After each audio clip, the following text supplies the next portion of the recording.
I go extra every day, I got extras on the way. How much? Extra, extra. How much? Extra, extra. Welcome to the Pittsburgh Hustle Project. I'm your host, Matt Dingus. I'm very excited about today's guest. Today we have with us Ryan Scialabba, serial business owner, real estate investor and flipper, real estate wholesaling operator, and co-founder of the brokerage I operate within, Realty Co. We're in your house today in the Realty Co. office. What's going on, Ryan? Happy to have you on, man. What's up, man? This is where I worked out of here a lot of hours before finally, 3 years in, getting my own office. Actually, 12 years in now, since 2012, I finally have my own office instead of either working in a conference room, working at a desk in a studio, or on a couch. So Yeah. I finally arrived. You're on the come up. Finally arrived. Yeah, that's awesome. Well, I wanted to jump in just quickly on my reason for starting the podcast, and I think it segues into why I had you on. My reason is really just to learn from people that are at a place others want to be at, right, in all aspects of life. And like that's not just like business, but it's health, family, relationships, education, life in general, you name it. And that for me is like what hustle means, is hustling like just in life throughout, right? And I know that's what you strive for as well. And I think you're like a leading example of that for me. So that's why I wanted to have you on and kind of learn from you. Appreciate that. Yeah. A lot to live up to. High expectations in the next hour. Yeah. I wanted to jump into first is just business ownership and entrepreneurship in general. I know you're running like multiple businesses at one time, right? What has been the challenges with that, like running the flipping business, the wholesaling business in real estate? You wrote a book recently, I think in the last couple of years, right? What has been the challenges with just kind of maintaining everything at once? My business partner, Arch, first of all, I wouldn't be able to do any of it without him. And that's one of the big keys here about my whole journey, is always having like really bad partnerships than really good partnerships. And one of the big things we've talked about for years is evolutions and revolutions. And so there's problems and challenges in every stage of business. They look a little bit different. You gain a little bit of perspective before you head into those challenges, while you're going through them, and once you get on the other side of them. And as the business grows, or as the businesses grow, it's kind of the same problems over and over again, but you're solving from different needs from a different perspective. And so I could easily say I've been dealing with the same problems for all of these years, whether it be marketing, lead management, acquisitions, selling deals, refining accounting and operation processes, figuring out how to renovate homes. Like, you're always kind of leveling up or improving in that way. And as you have more people to work with, like, that's when the problems change too, because it's not just managing a process, it's managing personalities within a process. And so it's kind of this as we talk about evolutions and revolutions of people and process, and continually refining that. And then I'll add in that third thing of like perspective, and us obviously growing as owners and managers, and trying to be leaders, and all of those things. It's different for every stage. If you wanted to ask me specifically, right now, some of the bigger challenges is that, Arch and I have now, he's running instead of like back in the day when we first started, I was handling basically marketing, sales, call it like the back end operations, which at the end of the day was, I was sending some postcards or hunting the MLS for houses, doing the transaction coordination, raising the money for them. And we're talking a couple of deals at a time. So these are all just jobs, at the time. And Arch would then manage the contractors, or sometimes we would do some of the work ourselves. And then I would get the house back and I would list it as an agent and sell it. Well, now those parts of those processes are companies, and so for me, like, I'm running Home Buyers of Pittsburgh, and that is basically the marketing, sales, acquisition, finance side of things. And he's got our construction company, our property management company, and then I got the brokerage. So, across those different spectrums of things, there's a lot of people, there's a lot more process, and there's a lot of more things in there. So wouldn't be able to do it though, without having like a trusted partner to be able to say, you know what, dude, I don't have to think about construction. I don't have to think about property management. and he doesn't have to think about acquisition or the brokerage. Right. Yeah, that's super interesting. And I never thought about, like, I knew what you did, but I didn't realize you took it to the next level, right? Like, a lot of people will delegate those sort of things, find somebody they rely on or loyal, like a real estate agent or a not good property management. You're like, no, I'm going to not only do that, I'm going to create a business for each aspect of it. So not only is it handling it for you, you're also like bringing in business revenue and you can run it the way you run it. Yeah. Is that kind of how you were thinking about it, or what made you like grow each part of that? Well, we were always, the technical fancy fun term is vertical integration. When we always had the mentality and mindset of like doing that.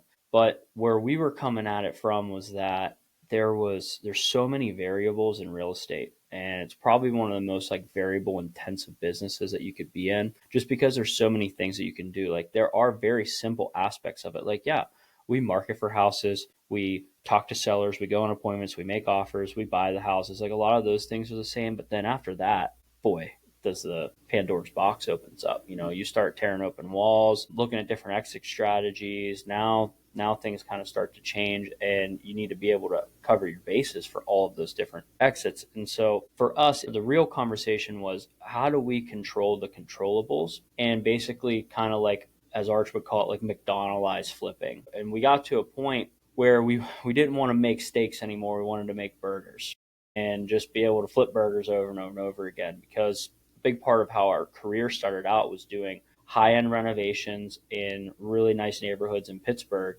And there would be like, so finding that house is easy. Raising the money for that house is easy. All of those things are the same. But as soon as Arch would step into that house, all hell would break loose. Pandora's box opens. He tells a story all the time about, he remembers one time we were probably like maybe 14 or 15 projects, and he's standing in construction junction trying to match a 200-year-old corbel for under a roof, and he's like, what the fuck am I doing? Like, this is not the highest and best use of my time. And that was like a light bulb moment. And we've had many, many of them, of like, okay, how do we then go find a product, okay, a house, and buy the same type of house over and over again, so we can start, controlling more of those controllables, removing some of those variables. And so one of the first things we did was say, okay, we're only going to buy, a certain type of house in a certain type of neighborhood. Now that can limit your business, right? But if we took it to the extreme, because we were trying to put systems and processes in place. Yeah. So once we said, okay, we're only going to buy this type of house in this type of neighborhood, then you're only going to deal with this type of construction typically. So let's get really good at that type of construction, be as efficient as possible at it. And what we're not going to get really good at, then we need to find really good subs for it. And then it just kind of went from there. And with the brokerage side of things, back in the day, we were flipping a lot of houses, selling. I think our best year, we had sold like 124 or something like that. And it was which is insane. Yeah. And we had like 40 plus home, like at COVID even, we had, I think, like 37 or 40 homes like in active construction, not in like inventory, in active construction. And it was a lot, it was intense. And so on the brokerage side of that, what we did back in the day to bring some of that cost back in house was we hired agents and we put them on salary, and we gave them a little, split for every house that they sold. But one of the mistakes that was that we were building other people's agent brands, because I didn't want to have an agent brand. So we were building that for other people. And that was awesome. It launch padded like quite a few careers, which is cool. But when we kind of got back around to flipping more houses, selling more, especially a lot with the changes now, this was a couple years ago, and we really saw this coming, was, well, we don't want to give away that brand. We would have an opportunity to have more authority in the market, to own it, et cetera, et cetera. And the timing worked to then again partner up with, one of my best friends, Joe. And timing was there, the conversation was right. And it was like, let's build a brokerage. So we wanted to take the easy route, of course. And the easiest route we thought at the time was to buy a franchise. And, we looked at multiple franchises and just couldn't really nail one down. We finally decided on one, and we thought everything was going to be good. And then they told us we weren't going to be a good culture fit. And I was like, I don't need to. I was really trying to not build everything out. And I am an operations guy. It's what I like. But I was really trying to make this easy, like more of a hands-off investment. And then they put the chip on our shoulder of like, You're all like, right, here we go. this always works this way. We got to go build it. So yeah, that's just kind of, I guess that's like the basic overview of the story of like controlling the controllables, vertical integration. And as the businesses have developed, what our roles eventually over time become companies, because you either have managers, managing those things. But I mean, property management companies, that's a whole thing, Yeah. and same thing, construction company. I mean, Arch texted me this morning. He's like, dude, we have 42 guys right now working on 20 jobs. And it's been a while since we've been kind of cranked back up to that. And, we got 35, 36 realtors down here and another 15 people in the office at home buyers. And so it's just like adding those layers and stuff, and is now a lot of where our, challenges and things are, to circle back to that. Yeah, I definitely want to jump in more to partnerships as well as like flipping specifically and its operations. Just sticking to like, business ownership overall. Like, so when you started to kind of branch off and create these other companies, was there like, did you have to get one business to a certain point where you're like, oh, okay, now I'm ready to start another one? Or for you, was it more like, no, I need this to fit into my existing company, so it makes sense for me to go and create this next, the brokerage or the property management? Yeah, a lot of times it was just a money in, money out conversation at first, of saying like, okay, so for instance, we were partnered up with a property management company here, another bigger brand in town, and the conversation from the very beginning, when we started building out our portfolio, transitioning from just flipping houses to saying, you know what, we're not going to sell stuff that we don't have to. The conversation right up front was like, hey, you guys are really good at property management. We're really good at finding houses, fixing them up, and we don't know anything about management. Yeah. We don't know anything about leasing up. We don't know anything about, the CRMs on that side, like Folio or whatever. We don't know anything about this stuff. So we need to focus on building the portfolio, making the best product we can. You guys fill them, manage them, and at a certain point, there's going to be a cross of when you spend more money than if you could bring it in-house, than the income from that. And so we knew that math going in was about 125 houses. So it said, okay, it's either you hire someone up front and you're paying out all this money and you don't know what you're going to need, you don't know the systems and processes, you don't know the problems you're going to have, or you focus on what you're good at, partner, quote unquote, give up a bunch of money, but you're learning, you're seeing what's going on. And then when you get to where the numbers start to make sense, the problems, the job roles, like, the job descriptions, the software. So it just makes a lot more sense. So we have tried to be strategic in that way. That all starts from a simple conversation of like, when does this make sense to bring in-house, and does it make sense to bring in-house? Yeah. If we had the ability, or if there was like a situation where we could maintain a great partnership, like throughout that, like say for instance, like title companies, not a business I'm ever interested in integrating into the business. And so you try to have good partners with that. Yeah. Right. But things like the brokerage, things like construction, things like, property management or finance portions of it, like those things make sense to. They can also be a pain too. If you like, Yeah. You know what I mean? Like property management, for example, like it's hard to find a good property management company sometimes. And it's like, if you don't have that, you want to almost bring it in-house because you could do it better. You know what I mean? Whereas like title companies, like if you find a good one and they know what they're doing, you have a good relationship with them, it's not usually like a pain point, at least from my experience. Right. Yeah. And generally the process of that is like the same. And so same thing. Once you buy the house, that's where Pandora's box opens. And so the companies beyond that, that's where things get a little weird. So for like property management, one of the challenges with that is when you're serving a bunch of different owners, a bunch of different property types, a bunch of different tenant types, it's really hard to develop systems and processes when there's so many variables. Whenever you're an owner, and if you're focused on the type of portfolio you're building, the type of people you're trying to serve, the residents you're trying to serve, like then you're removing some variables and you can develop some systems and processes like, this is how we do this, this is how we do this. And then those things become more manageable. And so the fires change. They don't become less, but they change, to a lot of times some things that can be more important. And so, yeah, like for property management, bringing that in-house, generally a property manager, depending on the work order amounts, just kind of like overall turnovers and things like that of how a property manager is like servicing a portfolio, they can generally handle like around like 150 50 units. You could push that higher, with some admin help, with some maintenance help. So like a 2.5 person team can run 150 to 200 units that are renovated well, have good people in them, and don't have a super high turnover rate. If you get into lower class properties, say,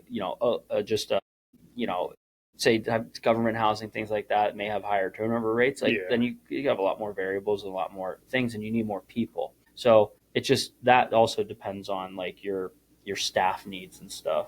And so we had that stuff pre-planned out, looked at the front. Like that was our big COVID shift, was like where we want to, we were 2020, Arch and I were 5 years in together, but Arch had been, doing this since 2005. He had already built a portfolio. He had like 60 doors or so when I met him, maybe 65 when I met him. And he built that, like in the worse areas in Pittsburgh, because it was cash purchases, carrying a Glock at night, like fixing up himself, right? Built for cash flow. Yeah.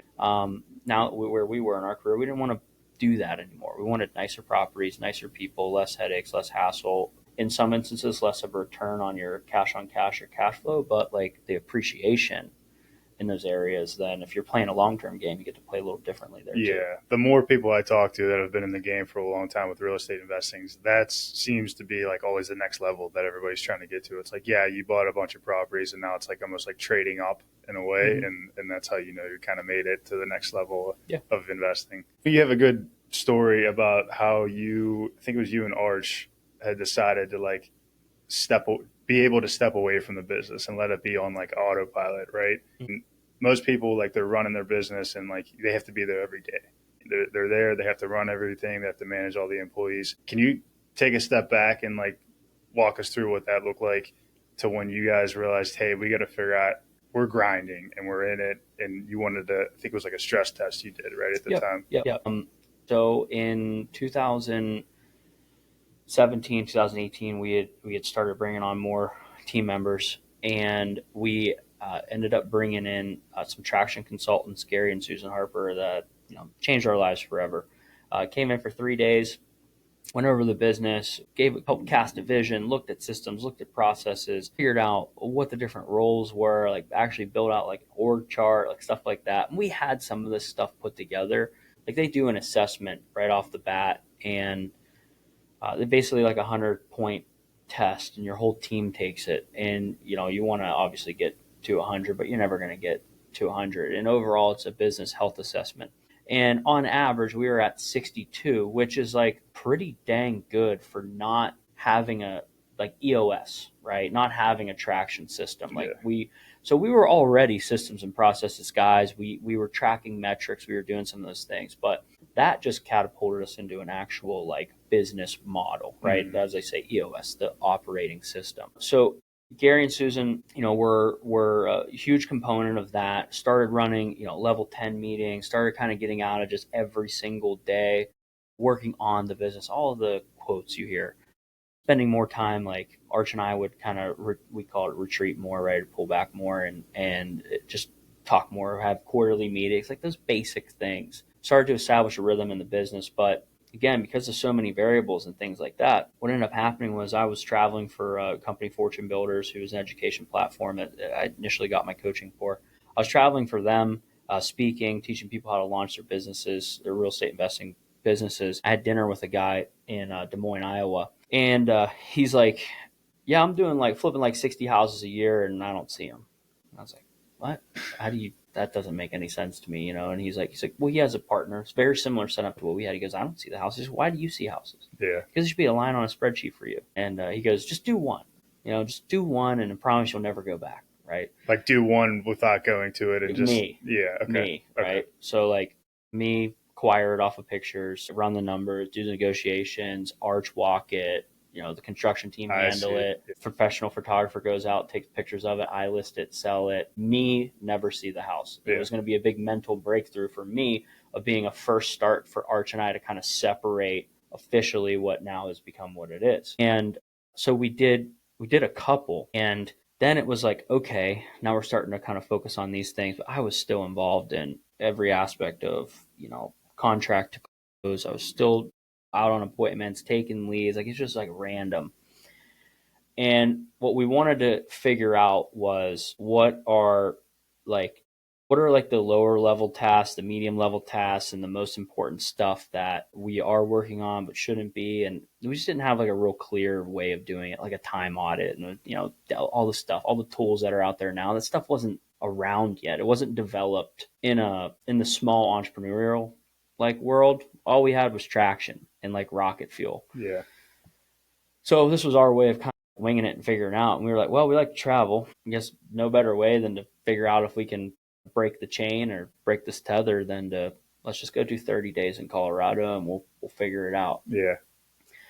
But what that did was that changed our mindset on what we were planning for, what we were thinking about, what was important, what wasn't important. Like that month, I think before I left, I'd never done I was still going to all the closings, like all this stuff, right? And the day before we left, I signed like 17 closings or something like that. Just pre-signed paperwork for what we thought was going to close in the month. And, just did a lot of different pre-work and everything. But once we got to Colorado, we went to Breckenridge and just crashed and pretty much like hung out, but the work changed. What we were focusing on changed, like how we were working, how we were communicating. Like it was no longer like needing to know every little thing about what someone was doing. It was like more trusting in that they're doing like 80% of the job and that they would come to us with questions or things like that. Like we started like, hey, like send me like a daily summary.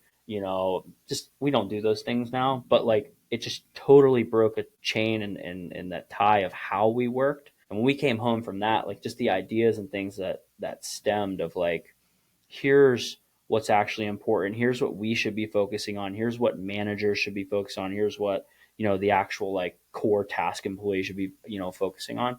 That was the start of, that was in, I believe that was February of 2019 was the first time we did that. Now we're still every winter we're 30 to 60 days, somewhere gone. And so we know the rhythm, we know the workflow, we know how to prep the team, we know how to manage the team when we're doing that. And so what I always say to anybody is I go, look, you just got to get away for 3 days. You got to get away for a week. See what happens. And I'm never checked out. Yeah. That's my thing. Like I personally, I disagree with that.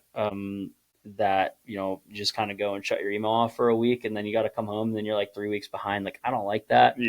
I'm more of like I prepare as much as I can before, leave with, and this is what we expect too. And we want people to travel, but it's like, hey, before you leave, like, I need to know what you're expecting, what fires you think could happen, like when you're going to plan on checking in or checking out, and like basically who's covering you. And we do the same. You're not doing it recklessly. You're kind of prepared for it. Right. And I'm the same way. Like I can't just like check out. Like I need to be on top of things. Obviously we're on different levels. It's all the same mechanics. So that's what I always talk about. It's all the same mechanics, man. And that's the thing. It's all the same mechanics. So the exercise is the exercise, right? 3 days, 7 days, 10 days. We're all trying to buy back time. And so it's just like figuring that out. And most people honestly never even do it. Looking at somebody like me, I still feel like I just started out. I've made progress, 10 rentals. I'm doing a couple flips here and there. I have my real estate agent business. What are some of the things that you would suggest I start to think about now, looking toward the future of 5 years down the line, where I want to get to a point where not on autopilot, but where I can step away and I have things still rocking and rolling and I still have income coming in? What are some of those things like that you would say? Well, with us, I mean, we've talked about this stuff, and 5 years ahead, that's a lot harder to talk about. But like foreseeing kind of what's going to happen like a year ahead, 6 months ahead. One of the biggest things once you start getting into the flips, and this is anybody that starts getting into running multiple flips at a time, those flips tend to consume, mostly consume time, energy, and focus. The actual renovation process of it, just time, energy, focus, stress. Getting those projects renovated. And then what tends to happen is most people fall into the trap of they get a couple houses going, they get those houses done. Now it's time to start looking for other houses. And so you just kind of like do this. And it's one of the most challenging things and one of my biggest things that I generally talk to people about is like, once you start marketing, you can't stop. Mm-hmm. And for you, the type of business that you're developing is really what we have now.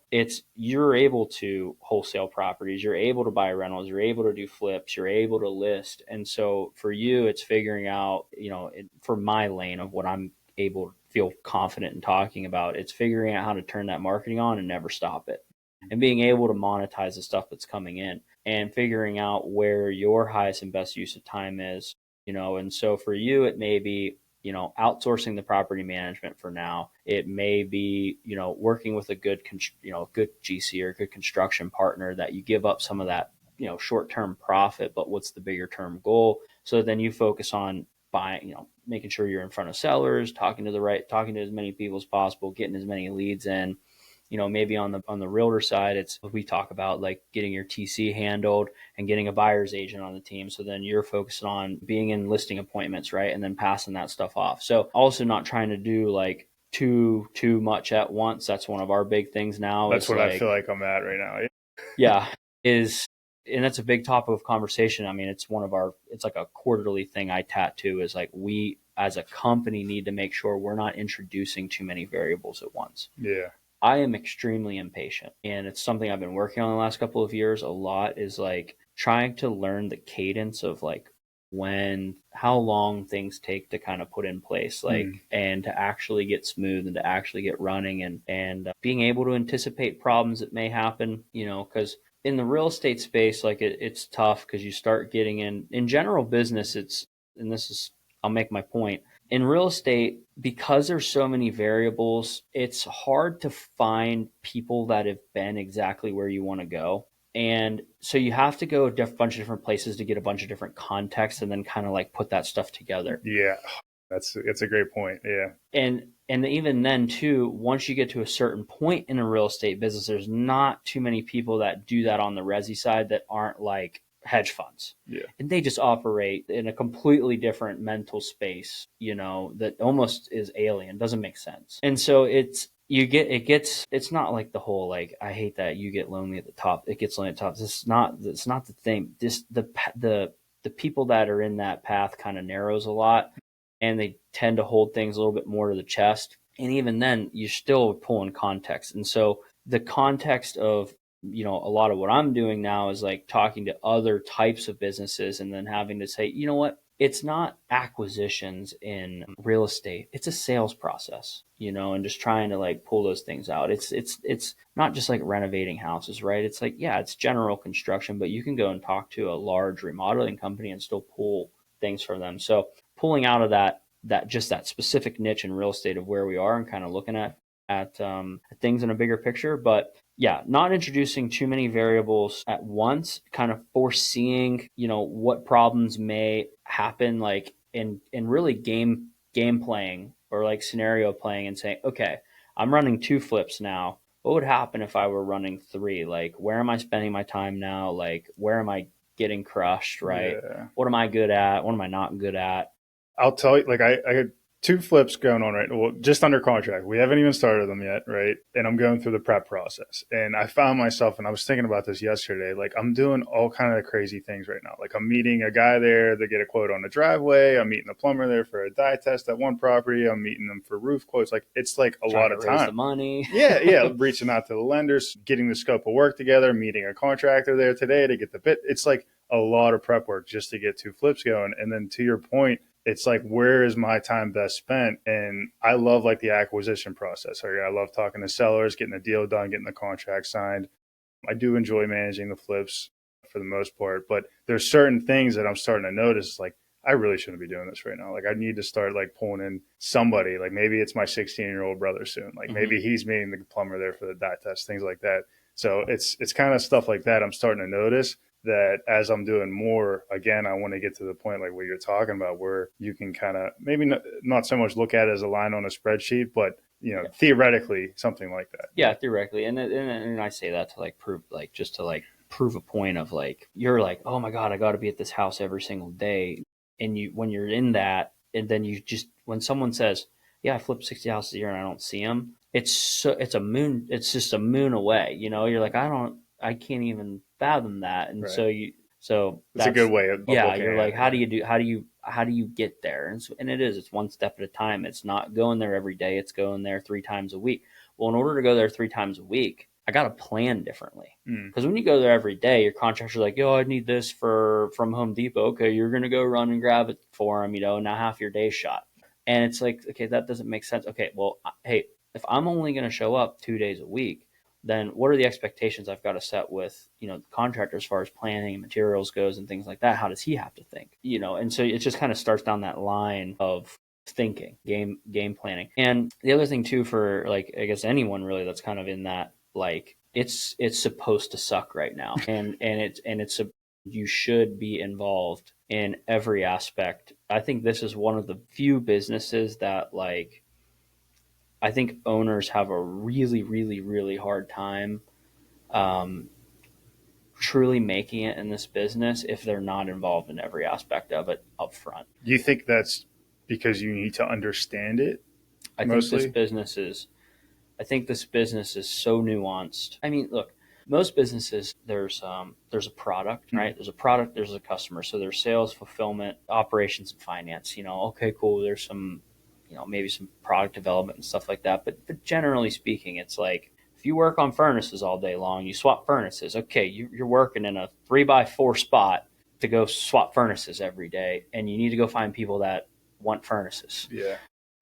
So I'm not degrading that business at all, but from a variable standpoint and all of the different trades and things that are involved to be a real estate investor instead of one trade that you focus on, it's like all the different ways that you can get taken advantage of and not even know it, or just, may not create as good of a product, which is if a house is it's all high ticket, high risk, like high reward decisions. And so if you're an owner or an investor that's like going in to like throw money around, it's like, well, that's exactly what you're going to do. You're going to throw money around. And is your return going to be good? Is it going to be a great investment? Are you going to have good relationships? Are you going to be able to get respect and not get taken advantage of? And like, and that, so it's just, I think there's a lot more nuance in that, into where, like, dude, yeah, if you don't know how to write scopes, like, in a really, really good way, well, then managing contractors, it's a lot more easy for them to take advantage. And it's not even that they'll necessarily take advantage. A lot of people have goodwill and good intentions. It's just, there's too much gray area. And when there's gray, man, there's play. So it's just like, you can't do that. And so all of those things, just like taking leads, just like talking to sellers, how we do closings, how you raise money, like how you do a scope, how you renovate the houses, what materials you use, like what you touch and don't touch. You're supposed to learn those and figure those things out. Yeah. And when you don't have the money, you don't have the investment, when you don't you don't have the like the squirrel's nest stashed away, like to, go just throw a bunch of money at employees and stuff. It's good for it to be grassroots, man. It's good for you to get like your friends involved and stuff. Hey man, I need some help. And the more friends you can have around, I think that's more trust and the faster you can go. Like, yeah. So like the mindset is, I'm paying my dues right now. I'm learning the game. Start to think about those things like, hey, how can I start to develop those systems and checklists and things like that, so that when the time comes that I can hand that off to somebody, it's kind of like prepared and again, at least starting to develop that mindset. Yeah, dude. And the exercise of doing those things is a skill set that the top business people in the world, like, the reps, that's the skill set. Yeah. Is like, what am I doing? How do I replicate this to where it's 90% good 95% of the time? Right, so that someone else can manage it. That's what I'm doing. Majority of my time right now is, again, what's the process? Is the process right? So it's like, what's the perfect process at the moment? They're never perfect forever, but what's the perfect process for the moment? Who should be doing that? Who should be responsible for that process? And then who should be managing the who that's running it?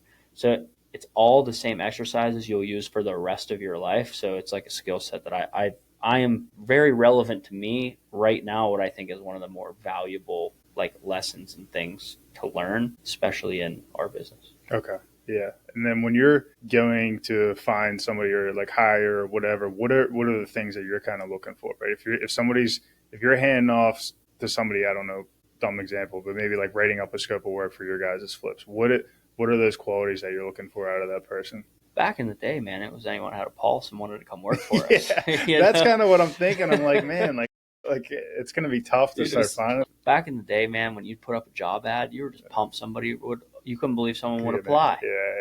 Yeah. You'd be like, oh my goodness, somebody acted. And then you get 100 people apply and you're like, oh, what do I do? How do I choose?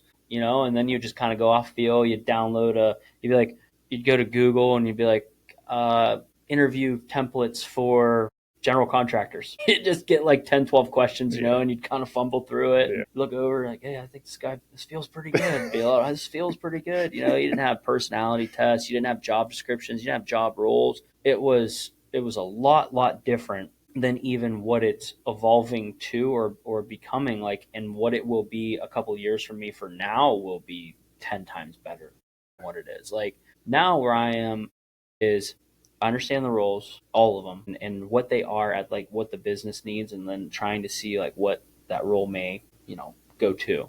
That's the hard part. So creating what are those job tasks, what are those responsibilities, what's the actual job description, and then it's like trying to learn and understand like what the personality type is for that. And I think for a lot of people, I would hope that I'm not alone in this, but like a lot of people, I think the only way you figure out what you need is by hiring people. And what ends up happening is what's happened to me a lot is it's the extremes. So like, let's say for a finance guy or something like that, it's like, you know what? I just want this no nonsense MFer that's just like numbers, no emotional intelligence or management skills, but I need my numbers to be right. Yeah. And then you have, you know, that person, or you have before that, you have the nicest guy in the world, everybody loves, whatever, can't hit a freaking deadline and can't put 2 + 2 in a box. So you have these two extremes and you're like, all right, I need the MBA, I need the numbers guy, I need the person that has the experience, but like can't be a jerk, you know? And so unless you have the two extremes, you don't know. I see. Right? Or like having the checklist based person who only can work out a checklist and can't solve problems, or the cowboy that just wings everything and is a good on the fly problem solver. I need something kind of in the middle. And so you start to kind of develop questions and scenarios to kind of see how people would react in those different situations. Yeah.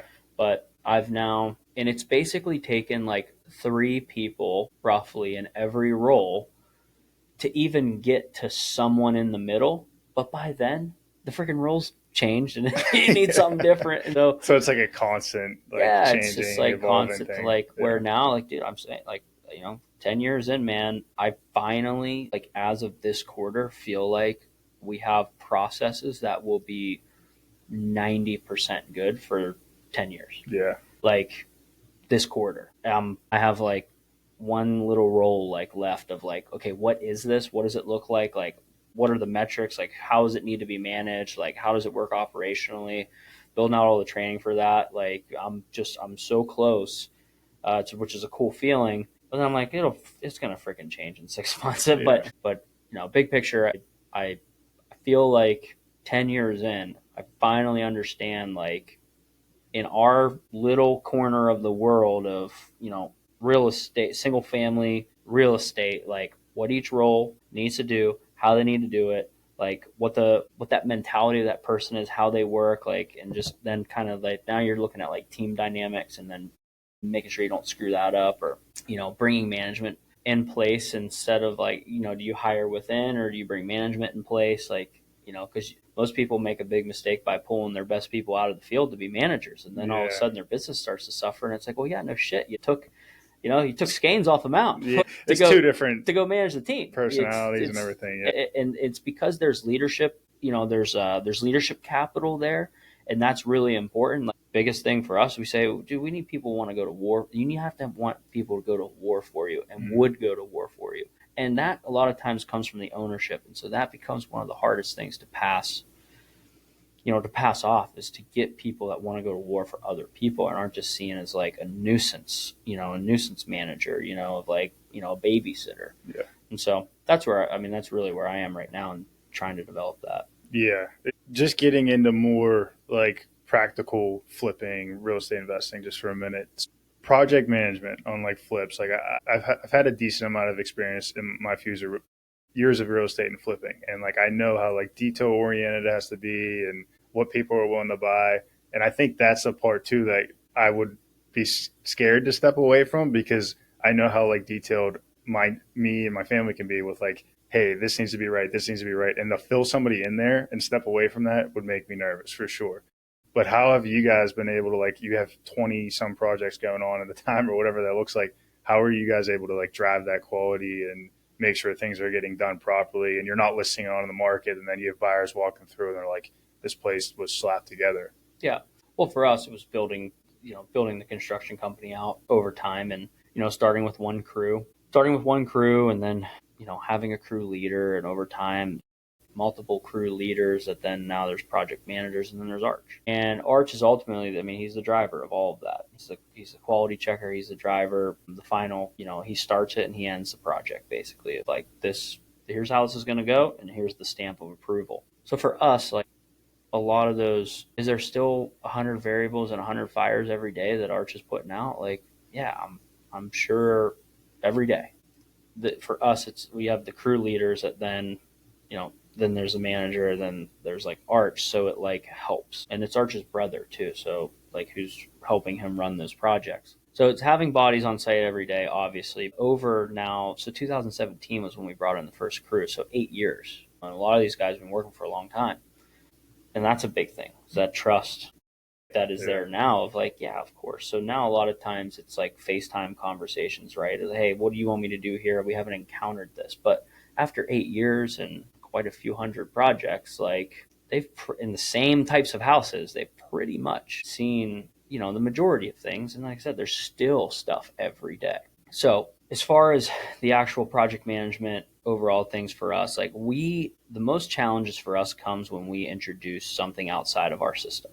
Okay. When we're introducing new subcontractors that aren't in our ecosystem, new general contractors that aren't, kind of inside of our process, inside of our ecosystem, because those guys have developed what works for them over 8 years and hundreds of projects together. And that system works in small little residential thing, 3-man crews, have a crew leader, like you don't want too many guys in there. And we do very specific things, and we sub out other specific things. And those relationships have been there for years too. So there's a lot of trust there that makes that thing go. Back in the day, before Arch, and I think I maybe did like 5 or 6 flips before I met Arch, and I made money on like 3 out of 6, or 6 of them, call it 50%. Wholesaling for me, I was making my money only to lose it to try to rehab. I had a GC / like partner at the time back then, because I was just like, you know what, I need someone to trust. I can't really trust them unless they're like invested in the profit of the project. And so that was my way of doing it. But ultimately, that was a way for the project to get siphoned out of a lot of money, regardless. And again, I don't think no bad will or like bad intentions. It's just like, well, contractors' view on what's needed in a house is different than the investors, or different than the real estate agents. So it's like, if I left him to a lot of those decisions and stuff, well, of course, he's going to spend the money, to make it right. Or we got to open this up to make it cool. They're not thinking like, okay, this house is only worth $250,000 and I've only got like $30,000 to spend. Like, I'm not going to put a second story addition on it. And that's an exaggeration, but like, crazier shit has happened. Yeah, I'm sure. So yeah, I think learning it, obviously being involved in every step of the way, and just understanding that. And then it's just you backing up, getting a few key pieces, some few subs that you can trust. If you get enough work involved, then it's like, getting like an overall like carpenter, and then like a general handyman type guy that you can kind of like groom. So then they're like on a project at a time, and you're keeping them busy, and then you're still bringing in subs. But then over time, you have this crew that can do more, and then you kind of bring in less subs. And then when you have, 4 jobs going, you keep 1 in inventory, 2 in inventory, you spend a little money on interest, but then you're just kind of focusing on building out that, those couple of guys that can consistently go to houses. And then you enter your new world of stress, which is keeping enough projects that make money to keep people busy, because that's one of the most valuable parts of our business. If not, is like, I want to be able to buy houses, but if I can't get them fixed up for on time and for a decent price, well, then why buy the house? I just wholesale it. Right. So when it comes to flipping houses or building out a rental portfolio, there's a real big argument that the construction piece is the most valuable piece of that, even more than, the overall like acquisition and stuff of the property, because again, way less variables. You walk a house, you're counting windows, you're looking at basements, you're pre-doing that stuff. So you can have somebody do that. So if that for you becomes more valuable, that I'm saying a lot of people want to sub that out first or get rid of that when meanwhile, it's really after you take 100 phone calls talking to a seller, you get it. Yeah. After you go on 10, 15 appointments and you learn how to estimate repairs, well, you could still put an inspection contingency in the house so that you could go back and walk it even if you had somebody doing that. So a lot of people try to get rid of the construction, the property management side first when it's like, well, maybe it's actually kind of easier to get rid of some of the tasks on the other side first. I see. Yeah. So you got to watch what you're getting rid of first. Make sure where's your value? Yeah, where's your value? What's most risky too, right? So on like a flip versus a rental, I know you've touched on this before, and this always kind of bugs me a little bit. It's like the different ways to rehab something or a particular house. You're like, for a rental, just do this, and that, and it's way cheaper. Or as a flip, you have to go the extra mile. What's your kind of like theory on the flip versus a rental? Ours is rehab? The opposite. Ours is the opposite the most. Most people lipstick rentals, and we bulletproof them. We always have. Again, different variables, different mentalities, different hold strategies, things like that. We're buying stuff we never want to sell. I mean, we're buying some of the nicest stuff you can buy here. Yeah. And then we're buying it over and over and over again. And we're redoing it all the way, top to bottom. And because it's like this is a legacy play for us. This is a generational play for us. Like, we just don't want to sell anything. We're going to be, refi till you die guys, and hopefully pass the stuff down, and literally not sell it. I think the stuff's only going to become more and more valuable. And so for us, with that mentality, you're going to think about the house differently when you walk into it. Hell, our sales guys are thinking about it differently than the majority of other people's salespeople. So we have to buy so specific to our strategy, so specific to our pricing. Like, most guys aren't going in and replacing plumbing stacks and electrical and roofs and windows and things like that when they look at a rental. So what ends up happening for us is if we're looking at a property for a rental, regardless if we're going to keep it or not, and we decide to wholesale it, we got that thing so deep because we've thought about, and our sales guys have thought about replacing the plumbing, doing this and this and this, to where someone wants to go in and lipstick it, we see the rehab at 60, they see it at 30. Well, there's our spread. So our mentality for what we want to hold, for how we want to do things is much different, to where even like these hedge funds, they think of it like a boardroom, and it's making the shareholders happy. And so it's, how do we get the most profit out of this thing now? And so they'll address what's necessary, and they want to get the highest rent right now, so this thing cash flows and this and that, so they can then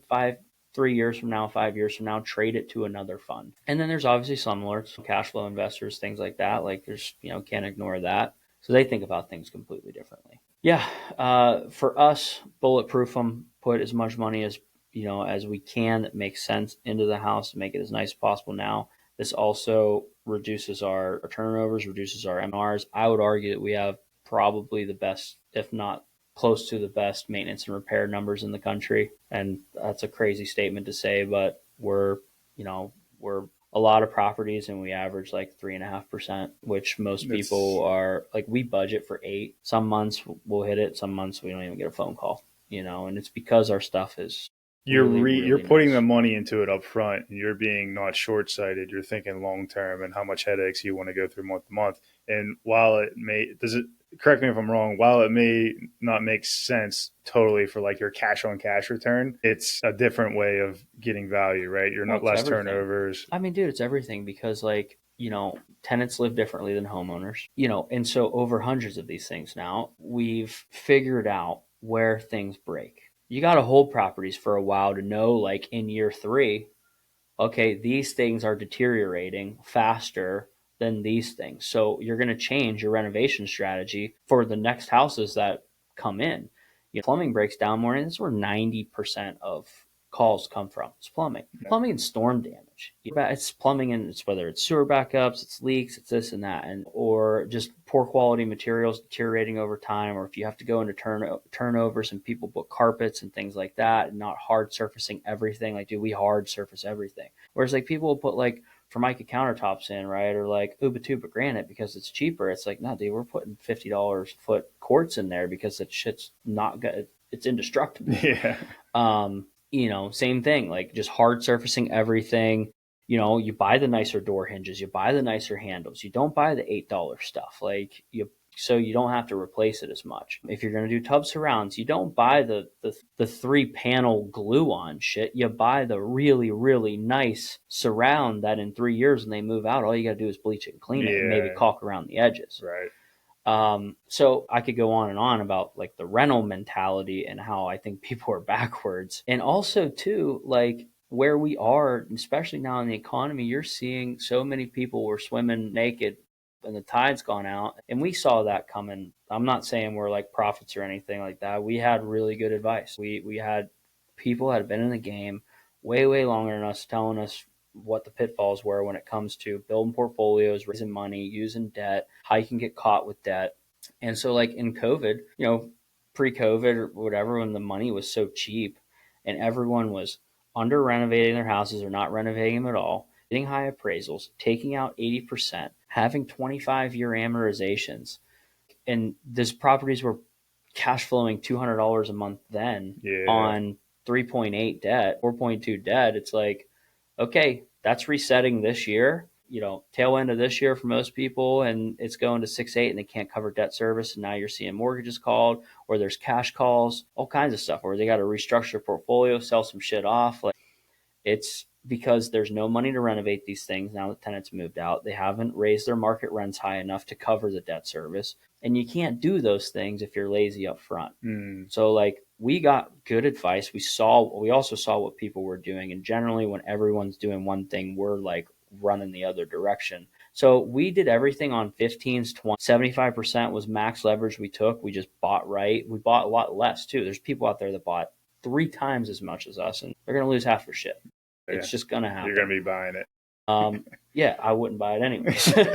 But I'm talking crap. But like it was like the tortoise and the hare, type mentality of like, make sure your debt's structured properly. And now here we are in 2025 and 2026, our portfolio is at a 56% average, and that's at LTV on that's everything that we've bought up to this date. And so now we're going to the banks and going, come on, what we got? Like the conversations are different, and it's then maybe that comes off, what, I don't care how it comes off. It's the truth of what happened, what we saw, the advice we were getting, the strategy we put in place, and basically what we've executed over the last 5 years. And now you can see the difference in portfolio and just overall operational efficiencies. Like our property management company is profitable inside of our own dang company.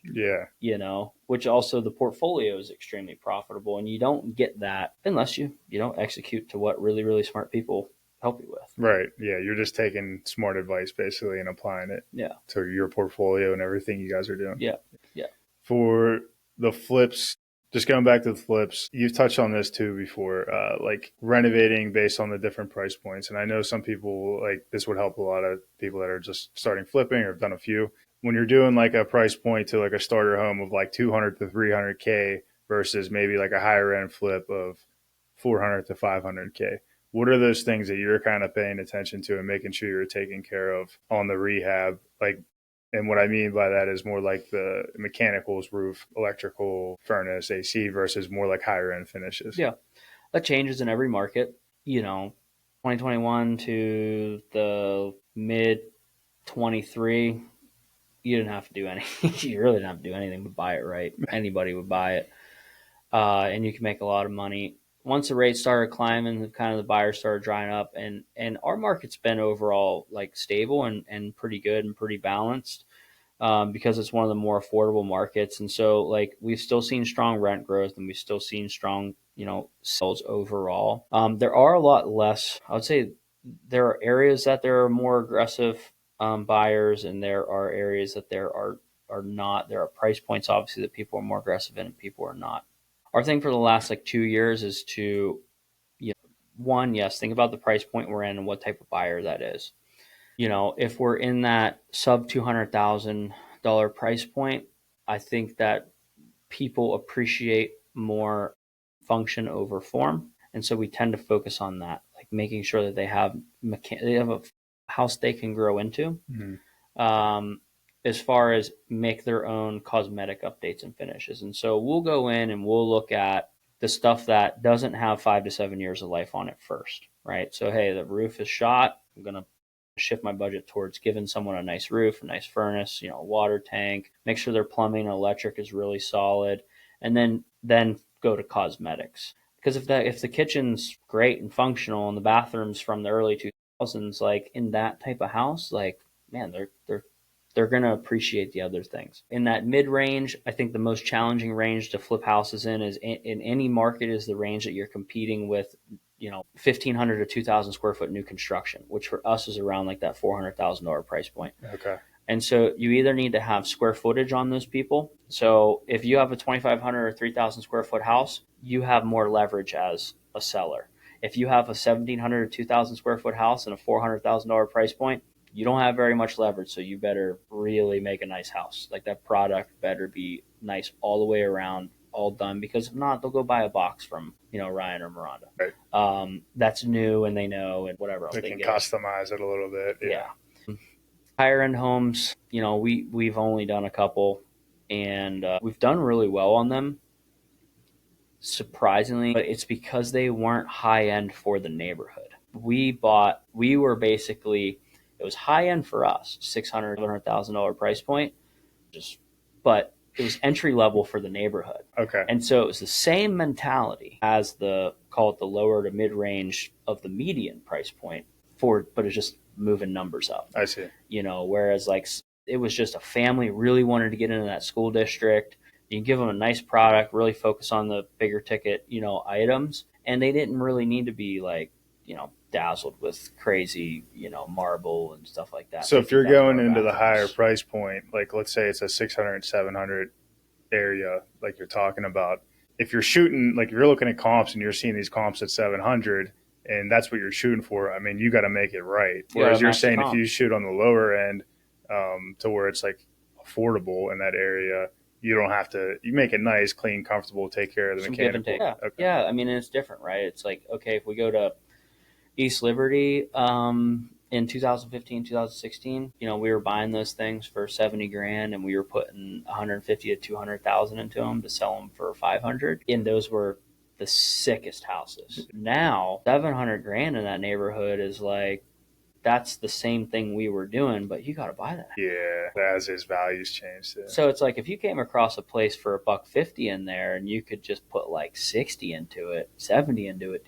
it'd probably go for 450 or 500. Mm-hmm. And you could technically make a lot more money with a lot less risk. So you could focus on all the mechanicals and all the big ticket items, throw it up on the market and see if it sells before you really got the place and tear into any, interior stuff. Like you could do that to overall like try to like maximize your returns. Yeah. I look at things a little bit differently now than obviously we did back then. But really focus on the neighborhood, the price of the neighborhood, focus on the comps, and really looking at the comps before you go in and just want to do all of these things. Let the market dictate, what you do. Okay. Yeah. And going with that, we've obviously seen a lot of changes, right? I've been telling my clients, even my personal projects, we're trying to be a little bit more conservative. Like I see agents listing houses less than they used to be listing them for, just so they can get them sold and they're not sitting for a while.